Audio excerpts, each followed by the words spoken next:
am calling from Washington, D.C., but I'm originally from Colombia. Great. If you have a question for Jon. Oops. Can you hear me now? Yes. Good now. All right. So I have a few questions, but thank you for this space.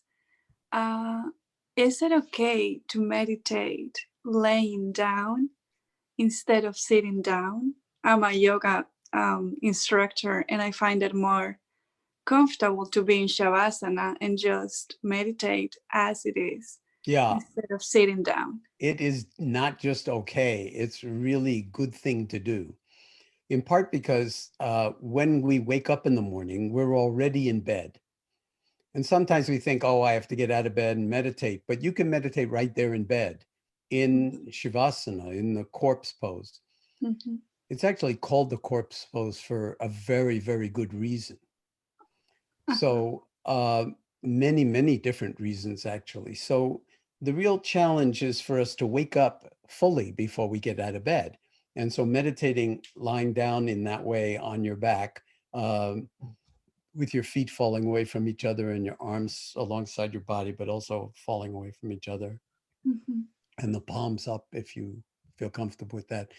That's a very, very powerful way to practice. And that's the first way we introduce the meditation practice in mindfulness-based stress reduction, because we do an extended 45-minute body scan that many of you may be familiar with. And it's available on, in many different sites on the web. But so lying down is absolutely, there are 4 classical meditation postures, and we need to really cultivate all of them formally. Lying down, sitting, standing. Go stand by a tree for an hour or 2 and just let it teach you about the present moment. Okay. And about weather conditions, and then walking meditation. So, the answer to your question is yes. It is okay. Because sometimes I go to meditate somewhere else and everyone is sitting down and I'm lying down and I'm like, is it okay? So thank you. It is okay, but it has its own occupational hazard, which you have to be careful of. And of course, you know what that occupational hazard is. You'll fall asleep. Yeah, but yeah. So as long as you're meditating to fall awake, you're doing fine. And then if you fall asleep, that's also okay. Look, people fall asleep sitting. Okay. Jon, and what is your definition of happiness? How would you describe happiness?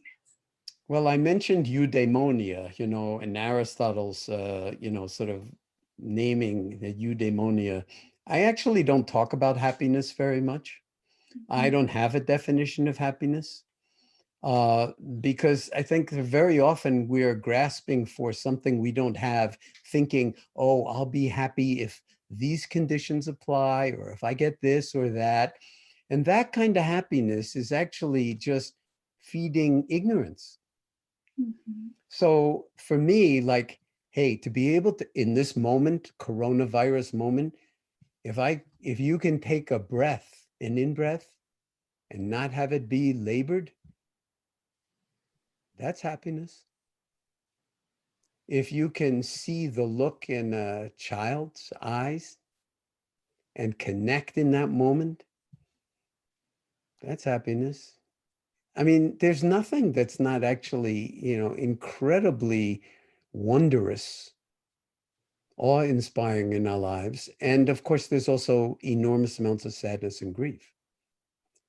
But what we're learning in a certain way is how to find a place of equanimity where we're not saying, oh, the world will be better if there was no dying, or there was no death, or even no pandemic, because pandemics have been part of human history forever. So it's not like, and we're all going to die anyway. It's just like, please, I don't want to die now. I'm not belittling this at all, because it's terrifying what's happening. And, it's hitting everybody, everywhere, families everywhere.